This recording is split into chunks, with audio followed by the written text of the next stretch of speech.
Hello, welcome to the channel Autumn's Booktique. I'm Autumn, and this is going to be my mid-year reading check-in. So this is basically going to be the mid-year book freakout tag, although I have heard a little bit of discourse on Twitter about how that title is ableist, so I decided to just, change the title of this video, but it is going to be that tag. And I realize that we're already well into July by the time this video goes up, but I still wanted to do this just as like a mid-year, check back, just to talk about what the books I've read so far. And yeah, so I'm going to do it anyways. And I'm also only going to do it for the books I've read from January to June. I'm not going to include any of the books I've read in July so far. But yeah, so let's just get into it. So far in the year, I have read a total of 57 books, which my goal for the year was 60. So super proud of myself for that. So yeah. Okay, I have mostly read YA, which is the usual for me. I tend to stick to the YA genre, although I have read more middle grade this year. So I've read about like 16 middle grade novels, give or take, out of the 57 books I've read, which I believe last year at this point in time, I'd only read like 5 or 6 middle grades, I think. So I'm kind of proud of that. I'm trying to get more into like middle grade novels just because they're so amazing. They're so absolutely amazing. Alright, so let's just get right into this tag. The very first question is the best book you've read so far this year, and I have so many answers for this question, but I limited myself to 2, and they are probably they are definitely the 2 highest up on that list, and they are definitely a part of my favorites of all time list, not just in for this year. The first one is The House in the Cerulean Sea by TJ Cloon. I read this earlier this year, I think in January maybe, and I absolutely loved it. It was so stunning, and it's such a sweet read, and it's so cute and like lighthearted and fun, and I absolutely loved it. I thought it was amazing, and it was just literally amazing.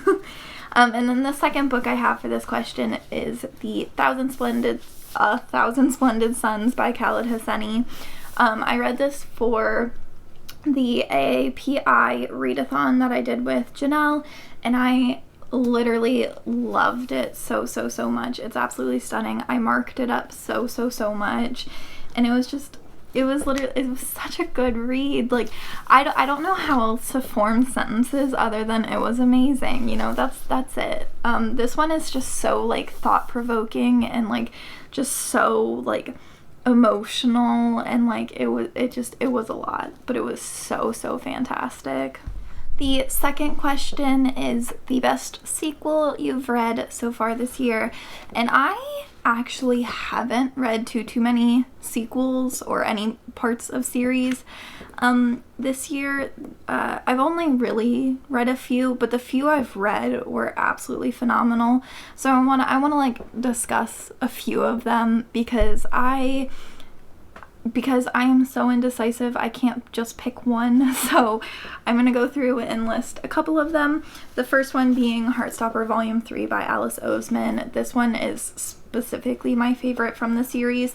I read both 2 and 3 this year, and this one was in particular my favorite. I absolutely adored this. I thought it was so special and just so sweet, and I loved it so much. And I love where the character arc is going for Nick and Charlie. I love it. What else can I say about it? And then the other sequel I want to talk about is Percy Jackson and the Olympians: The Titan's Curse by Rick Riordan. I did a 24-hour readathon for the Percy Jackson series, which is actually going to be up on Friday. And this one is in particular my favorite, I think. I'm pretty sure I've decided that this one's my favorite. I just really enjoyed where the story took it. And I don't know, I really loved following Percy. And I don't know, this one in particular was just my favorite. I loved it so much. I loved the story. I loved everything that happened in here. It was so cute. And then the last sequel I'm going to talk about that is my favorite is Three Keys by Kelly Yang. I read both Front Desk and Three Keys earlier this year, actually. As a matter of fact, they were the first 2 books I read this year, and I absolutely loved it. They were like, they're so stunning, such good books. And as a matter of fact, Mia is one of my favorite middle grade characters that I've read from so far this year. That is kind of a spoiler for one of the coming up questions. But yeah, absolutely love this book. It was just so perfect. So question 3 is a new release you haven't read yet, but really want to. And for that, I'm going to pick Ace of Spades by Faride Abike Yemedi, I think is how you pronounce the last name. And I have literally heard nothing but amazing things about this book. And I purchased it, I'm pretty sure the day it came out. I'm pretty sure I went to the store the day it came out, and I got a copy of it, and I have yet to pick it up. And I've heard it pitched as Get Out meets Gossip Girl, and that alone sounds stunning. Like, that just makes me want to read it so bad. It's just I haven't had the chance to pick it up yet. So hopefully within the next few months I'll be able to pick this up and give it the love it deserves, because it looks so fantastic and I just cannot wait to read it. The 4th question is the most anticipated release for the second half of the year, and that is without a doubt Under the Whispering Door by TJ Cloon. I am so excited for this book, and I also feel like I have not stopped talking about it for such a long time now. I have the advanced reader copy of it from NetGalley, and I have not gotten the chance to pick it up yet, but I'm so excited to read it, and I just know it's gonna be amazing, and I'm so excited for it. Prompt 5 is your biggest disappointment, and I feel like I have 2 books for this answer, and I feel like the one book is going to be very controversial, but that is Shadow and Bone by Leigh Bardugo.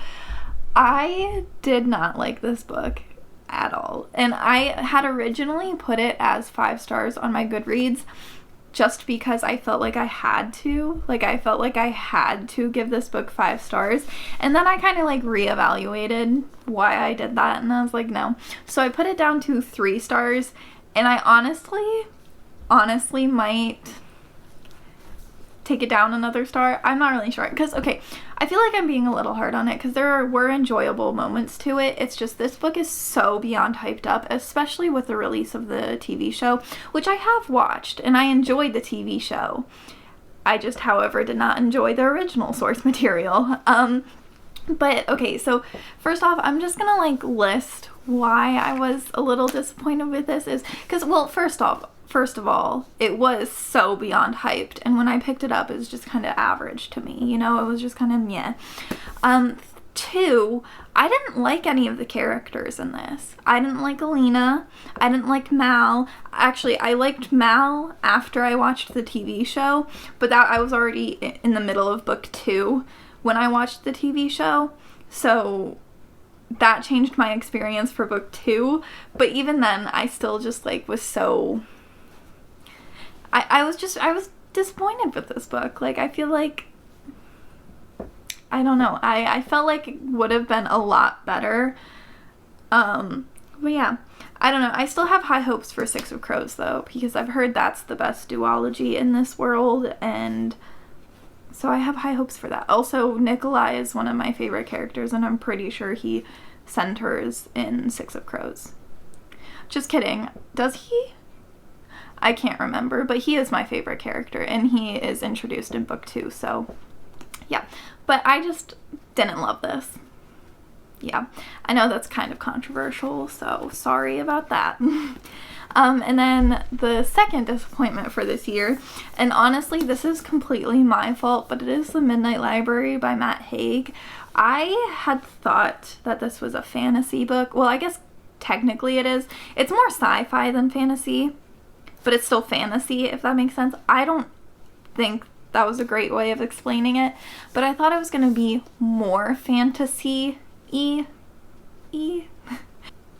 What I had grasped from reading the synopsis of this book was that we were following our main character going through different, like, realms, and, like, different fantastical realms, and I was expecting, like, something more similar to, like, I don't know, like The Lion, Witch, and the Wardrobe, where they go through the wardrobe and it's, like, an entirely different world. I was expecting something like that, but with a lot of different fantasy worlds and fantasy aspects to it, but that is so far from what this book is actually about. So I was let down from reading it because I had such high expectations with this other story that is not this one. And so that's what disappointed me. It was still a really enjoyable read, and I actually really liked the messages behind this book towards the end. It's just, it wasn't what I was expecting, and it really let me down because I was expecting something so much more fun. Although I did that to myself, though, because this book is genuinely good, and I think I will probably reread it now that I know what it's actually about, and I will probably end up enjoying it more when I do so, just because I was thinking it was going to be something completely different than what it actually was. So, yeah. And on the flip side, prompt 6 is the biggest surprise, and for me, that is From the Desk of Zoe Washington by Janae Marks. And this is kind of like a similar reason to my disappointment for the Midnight Library. I thought, okay, because I didn't exactly read the synopsis correct of this when I picked it up, but I thought we were going to be following Zoe as she, like, competes in baking competitions while she's writing letters to her dad, which, I mean, I guess that's kind of the premise of this book, but this book focuses more on the aspect of her dad being in jail and her trying to solve or prove his innocence rather than her baking. And I mean, there's nothing wrong with that, obviously, and I absolutely loved that. It's just I was expecting this to be very lighthearted, and it was in fact not. I cried so hard at the end, but I absolutely adored this. This was so stunning, and once again, Zoe is probably one of my favorite middle grade characters I've read from so far this year. Just such a stunning book, and it was just so sweet and cute, and like so like the messages in this were just so amazing and like thought-provoking, and I genuinely loved this so much. Prompt 7 is your favorite new author, and I wasn't exactly sure how to answer this one just because I have either read from authors I've previously read from, or I've only read like one book from a new author, and I feel like that's not enough to give them the standard or like the status of my favorite new author, if that makes sense. So I think for this I'm going to give it to Kelly Yang, who wrote Front Desk and Three Keys, because I have read 2 of her books and I absolutely adored both of them so much. So I know that I like her writing and it wasn't just like a one-time thing, you know? But so I think I am going to give it to her, and like honestly, her books were stunning. I literally loved The Front Desk so much. It was my first read for the year, and I really started it on a high note because that book is just so fantastic. It is amazing, and I absolutely loved reading it. So yeah, I think I'm going to give my favorite new author to her. And actually, as a matter of fact, I'm pretty sure the 3rd book comes out super soon. If I'm not mistaken, I think it's sometime in September. So I cannot wait for that book. Question 8 is newest fictional crush, and I don't have an answer for this.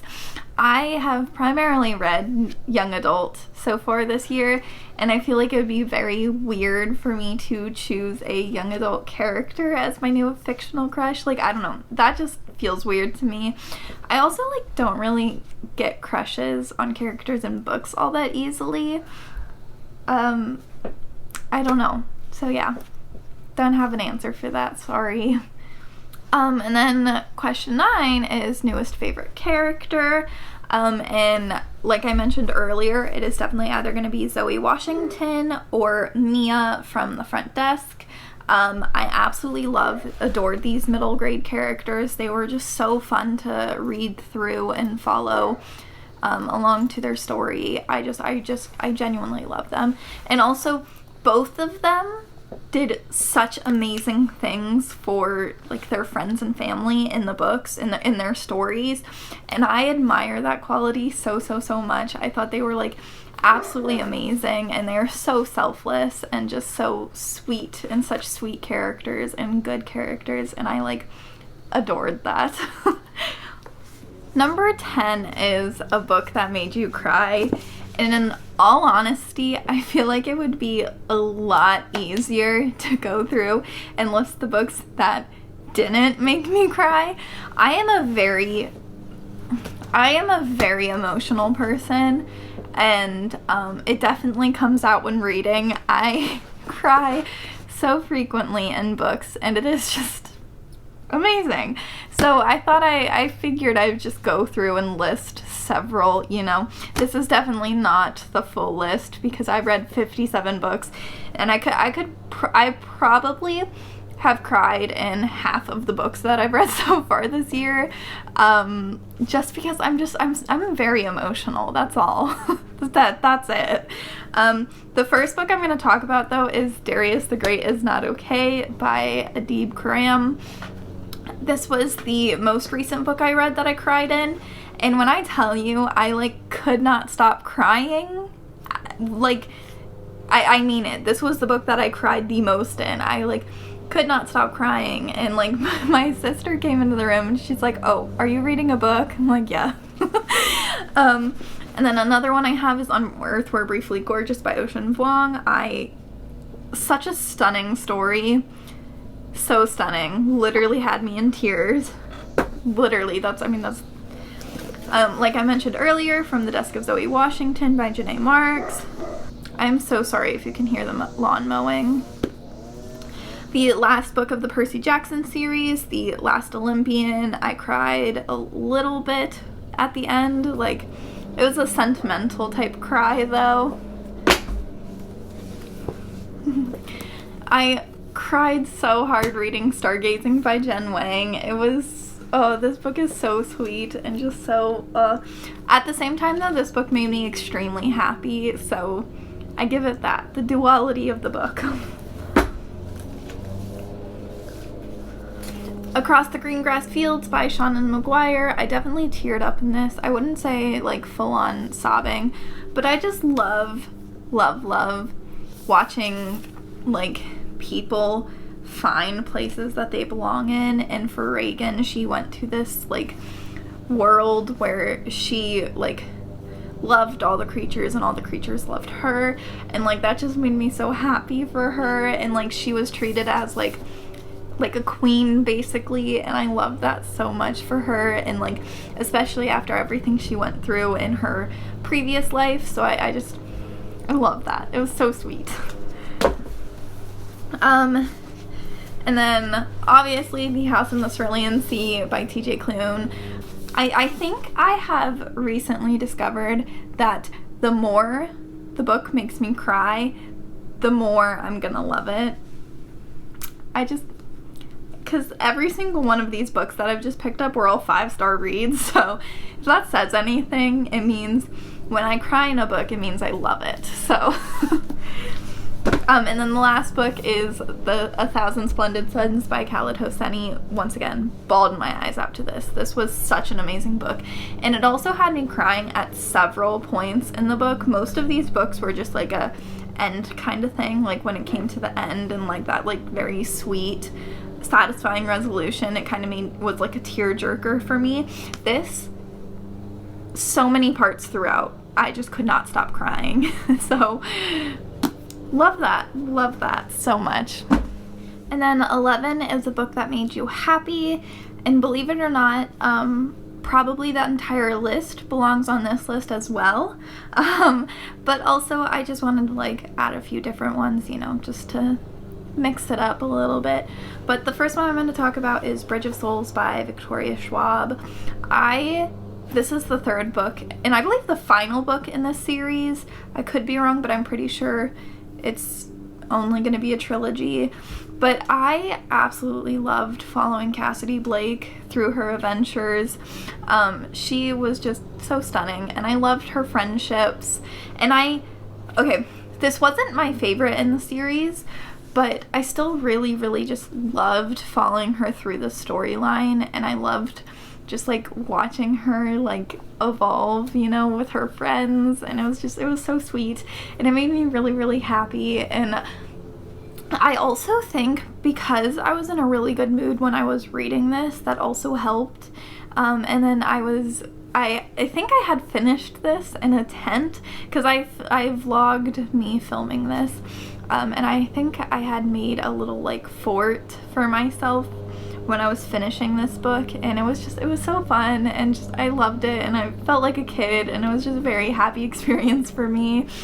And then the second book I'm going to talk about is Actor Age Eve Brown by Talia Hibbert. Once again, not my favorite in the series, but it still made me super happy. I genuinely love all of Talia Hibbert's books that I've read so far, which have only been the Brown Sisters trilogy, but I still love them, and they're just such fun romance experiences, and it's just I had so much fun reading them, and it's just such a good time, and it's probably a romance series that I will come back to frequently, just because I love the characters so much. I do have to say Dani Brown is my favorite book in the trilogy, but I love them all so much, and I love how I love Eve's character. And it was so fun. It was just such a fun experience reading from her perspective, and I thought it was just amazing. It was just so good, so good. How many times am I going to say any form of that sentence that I just said within this video? It is astronomical. So number 12 is The Most Beautiful Book You Bought So Far This Year, and I think I'm going to give that to The Tea Dragon Tapestry by Kay O'Neill. This entire series is stunning to me. It is just, like, the art style is literally, look at those end papers. Chamomile is my favorite tea dragon too, so I absolutely love that. Oh, it's just so stunning. And then, like, the art style is so perfect. And, like, it's just, like, look at that art style. I love it so much. I think it is literally so stunning. And I think it's so cute. Such a cute book. And honorable mentions go to Lost in the Neverwoods by Aiden Thomas. I love this color scheme. This like bluey purple is one of my favorite colors. I absolutely love it, and I think it's stunning, and it's just so pretty to look at. Like, the spine itself too, like, sometimes I'll just look at my shelves and just stare at the spine, because like just the lettering on top of the color, I love it so much. And then the second honorable mention for this one is Legendborn by Tracy Dion. I love the colors of this, and just like stunning. But my absolute favorite aspect to this is the red foiling. Just the colors red and black are my favorite color scheme. I think it's so stunning. And then the red foiling too, it's just like so shiny and pretty, and I love it so much. And then the last question is, what books do you need to read by the end of the year? And I have so many. Literally 48% of my bookshelves currently are unread, and like those are the books that I need to read. And that doesn't even cover like the new releases that are coming out, the books that I don't own but really want to read. So like so many. There are so many books I need to read. But yeah, that is my mid-year reading check-in. I have read so many amazing books so far this year, and yeah, it's been stunning. It's been so stunning, and I'm so glad. But yes, that's been this video. I hope you enjoy. If so, leave myself a like if you want to. I post videos every Tuesdays and Fridays. Yeah, and I hope you like this one. I am sorry it is late though. I was meaning to post it like 2 weeks ago, but I just never got around to filming it, and yeah, here we are now. And I will see you in another video very, very soon. Also, I'm so excited because this is going to be my last video not filmed in front of my bookshelves, because I just moved my bookshelves. They're literally right next to me, like I'm literally touching it right now. You can see, hold on, I'm gonna give you a little sneak peek. Oh, I'm so excited, I'm so excited. The next video, sorry, next Tuesday's video is going to be me organizing these bookshelves, unless there is a possibility I do that Friday and then push Percy Jackson back a week, but I think that is gonna be how it is, you know? Don't hold me accountable if that's not how it's gonna go though, so I'm sorry, but I'm gonna try and get them all organized, and I'm so excited because I'm gonna start filming in front of them, and it's gonna be so stunning. It is gonna be so amazing. But yeah, thank you so much for watching, and I will see you in another video very, very soon. Bye.